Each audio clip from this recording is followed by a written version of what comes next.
Well, we're struggling right along here.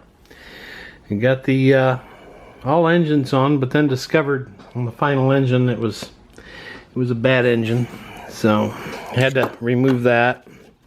Placed an order for another one, so that is a bad engine.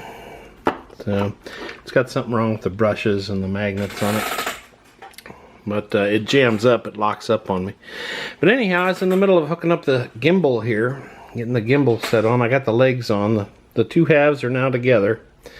So now it's pretty much a question of getting everything wired together. So anyhow, we're in the middle of testing this gimbal out here. And we'll just connect the power up here. Okay. There we go. And our gimbal is now working. So, yep. I'm kind of hesitant because I just got bare wires hanging here. Don't want to rustle it around too much. So that is like 12 volts. So, but yep. So it's keeping that engine or that motor steady, the gimbal steady for the camera. So.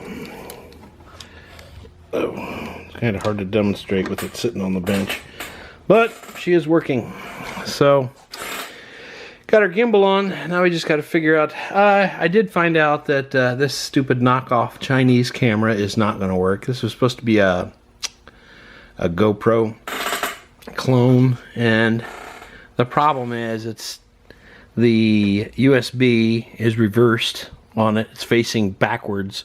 And it's also on top, whereas on the original, like GoPro, it's on the bottom and facing forward. So that kind of screws me up because there's a circuit board that mounts right here and comes around here, and it's supposed to just snap right in to that USB port for video out and battery charging.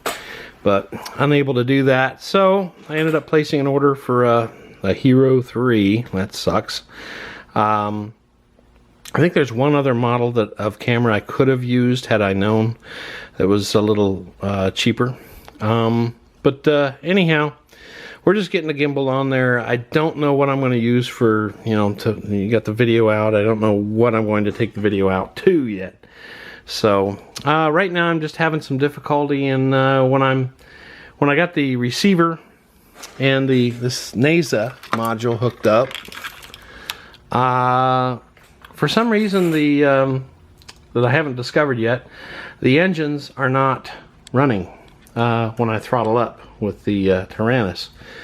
It's something I'm just not doing right, but I don't appear to be getting throttle power to the ESCs, to the motors. So that's got me really confused. I know that the NASA, the GPS does work because I took it outside yesterday and hooked that up.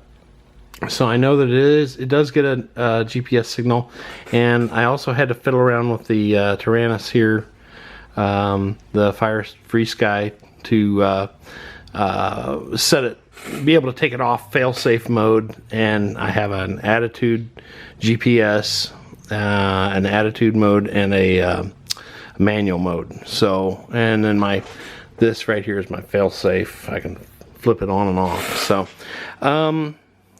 so I'm not sure exactly what's going on with these ESCs, but I sure wish it would have been nice to have had somebody else familiar, with transmitters and receivers as somebody I could have bounced a couple questions off of. Probably would have within 5 minutes been able to answer them.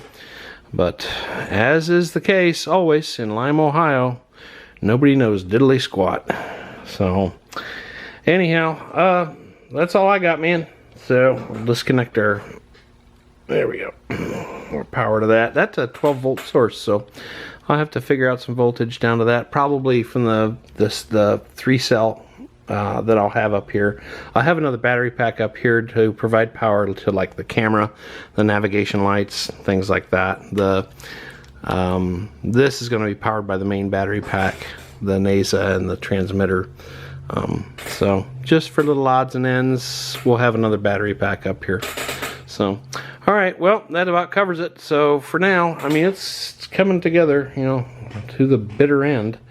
It's a struggle. It really is. So it's now, like I said, we're getting into the electronics part, and whew, man, with each one of these things, there's firmware. You got to update the firmware, then you got to configure the module, and it's like, man, there's a lot to do, because even with the gimbal, there's configuration software.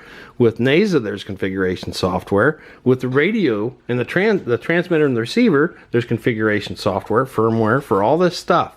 And it's like, it's just mind-boggling. It's starting to really kind of